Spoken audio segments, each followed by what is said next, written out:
अलविदा कह चुके हैं। थोड़ा मन भारी भी हुआ, मुझे एक पल को बड़ा अजीब लगा कि इस घर को छोड़ रहे हैं। कोई नहीं, दूसरे घर में दूसरी यादें बनेंगी। और मेरी थोड़ी सी तबीयत नहीं ठीक है। हाँ, गाड़ी का कवर कहाँ? उसी में रख दिया था। सब सामान तो वही है। हाँ। तो चलिए नए घर में चलते हैं, कुछ नई यादें बनाते हैं और नए घर की नई यादों की इस सफर में आप हमारे साथ होंगे और मुझे इस बात की बहुत बेहद खुशी है। तो हम लोग का सामान आगे आगे और हम लोग पीछे पीछे चल दिए थे नए घर की ओर। और नया घर देखने का जो उत्साह मन में था वो तो पूछो ही मत। और यहाँ पर आकर जो हमारे लैंडलॉर्ड हैं उन्होंने हमें बैठाया और उनके पास हम बैठे। इसके बाद हम लोग को लगी थी भूख, तो हम लोग खाना खाने गए। पास ही में एक रेस्टोरेंट था, तो ऐसा ज़्यादा कुछ खाने का मन नहीं था, तो हम लोग ने खाया मसाला डोसा। और यहाँ पर जो भी खाना दिख रहा था वो मुझे कुछ बहुत अच्छा खास समझ में नहीं आ रहा था, इसलिए एक और कारण बन रहा था मसाला डोसा खाने का। और मैं यहाँ पर वेद के लिए खाना बनाकर घर से लाई थी। मैं क्या, बगल वाली भाभी ने बनाकर दे दिया था हम लोग को टिफ़िन में, तो वेद को हमने वही खिलाया। और यहाँ से मसाला डोसा खाकर हम वापस घर की ओर रवाना हुए और भैया लोग सब सामान चढ़ाने आ गए थे। सामान सारा चढ़ गया ऊपर छत में, क्योंकि हम फर्स्ट फ्लोर पर शिफ्ट कर रहे थे। और इतना थक गए कि इसके बाद हमने कोई भी वीडियो शूट नहीं किया और मैं सो गई, क्योंकि मेरी तबीयत भी कुछ कम ठीक थी। हेलो गाइस,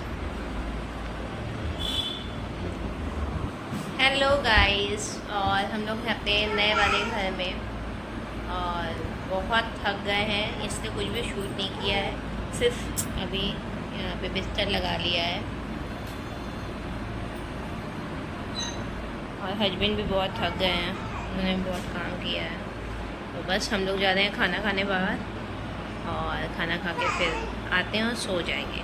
तो यहीं तक था आज का मेरा ब्लॉग, और आप रखिए अपना ख्याल।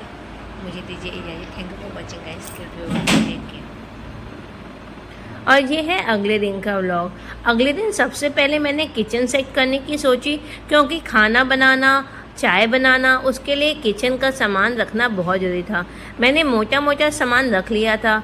इसके बाद बारीक सामान रखने की बारी आई, तो मैंने सबसे पहले टंकी को साफ़ किया, क्योंकि इसके अंदर तेल, दालें, बहुत सारा गंदगी सामान जुट चुका था। तो सबसे पहले मैंने टंकियों को साफ़ करा दोनों, क्योंकि इसमें हमारा बहुत सारा स्टफ़ होता है जो हम डेली यूज नहीं करते हैं।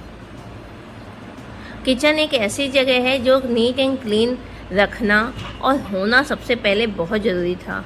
यहाँ इतनी गंदगी थी कि इसको साफ़ करने में मेरा आधा दिन ही बीत गया और मुझे पता ही नहीं चला कि कब सुबह से शाम हो गए। और इस दिन मैंने दोपहर में कुछ भी नहीं खाया था। यहाँ मैंने टंकियों को थोड़ा सा धूप दिखाने के लिए रख दिया था, जिससे उसका पानी पूरी तरीके से सूख जाए, और मैं उसको पोंछ के अच्छे से क्लीन करके इसके अंदर वापस से सामान भर दूँगी।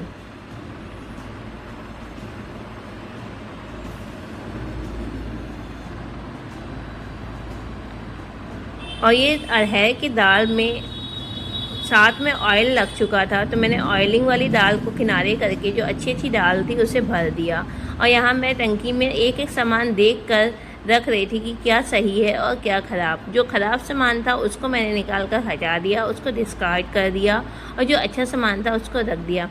यहाँ मैंने बेसन को छान कर रखा, क्योंकि मुझे लग रहा था कि बेसन में कुछ गंदगी है।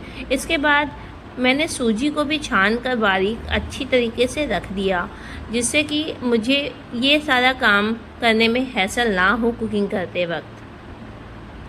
आप जब भी कोई भी सामान राशन का लाएँ तो ये काम ज़रूर कर लें कि पहले ही छान कर रख देंगे, तो जब आपको बनाना होगा तो आपको दिक्कत नहीं आएगी। फिर मैंने यहाँ एक एक करके सारे डब्बों को फिल कर लिया, क्योंकि हस्बैंड ने राशन लाकर मुझे दे दिया था। यहाँ मैं अतिरिक्त मसाले जो पैकेट में रखे थे उनको रख रही थी। और यहाँ पर मैंने मसाले के लिए एक बॉक्स तैयार किया। इसको पहले साफ़ कर दिया। ये खजूर आया था, इसमें खजूर का बॉक्स था और मैंने इसमें एक एक करके लाइन कर दिए मसालों के डिब्बों को। जो मसाले अच्छे थे मैंने उन्हें रख लिया, जो ख़राब थे मैंने उनको डिस्कार्ड कर दिया। और सारा सामान अच्छे से रिफ़िल करने के बाद किचन तो चमचमाने ही लग गया था मानो। ये देखिए सारा सामान रिफ़िल हो चुका है। मैंने एक एक सामान भर के अच्छी तरीके से डब्बों में रख दिया। ये मेरे न्यू डब्बे हैं और जो पुराने डब्बे थे उन्हें मैं धोकर उसी घर से लाई थी, जिससे मुझे यहाँ पर आकर इतनी परेशानी ना हो। मैंने एक ट्रे रखी हुई थी घर में, उसमें दोनों ऑयल, रिफाइंड और सरसों का ऑयल और घी का एक अलग से ट्रे बना लिया। ये अमेज़ॉन से कांच की बोतलें आई थी, ये मैंने अचार रखने के लिए मंगवाया है। इसको भी मैंने खोलकर इसमें धुलकर अचार भर दिया। आइए देख लेते हैं एक बार कि रसोई कैसी लग रही है। रसोई घर लग रही है ना चमाचम? कमेंट पर लिखकर बताइएगा कि आपको ये ट्रांसफॉर्मेशन कैसा लगा। अगर आपको कोई कमी लगे तो भी मुझे लिखकर बताइएगा, तो मैं उस पर सुधार करने की कोशिश करूँगी। ये डब्बे मैंने मीशो से मंगाए थे। ये कटलरी सेट भी मैंने मीशो से मंगाया है। इसका लिंक चाहिए हो तो आप मुझे बता दीजिएगा। यहाँ मेरे दूध गर्म होने के रखे हैं और यहाँ मैंने जो खाना बनाया है वो रख दिया था।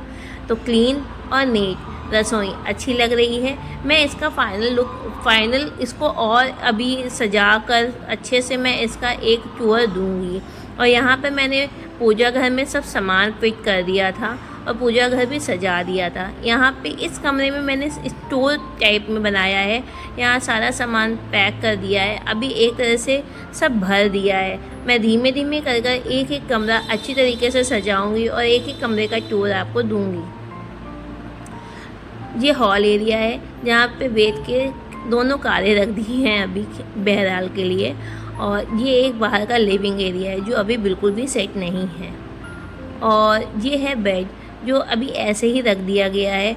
बाद में इसका भी टूर आपके सामने आएगा। तो कैसा लगा मेरा वीडियो आप लोग कमेंट पर लिखकर बताइएगा। और मुझे दीजिए तब तक इजाज़त जब तक कि मैं आपके सामने नया वीडियो ना ला पाऊँ। Thank you for watching guys. Bye bye, take care, love you all. और हाँ, अगर वीडियो ज़रा सा भी कहीं अच्छा लगा हो तो सब्सक्राइब कर दीजिएगा, लाइक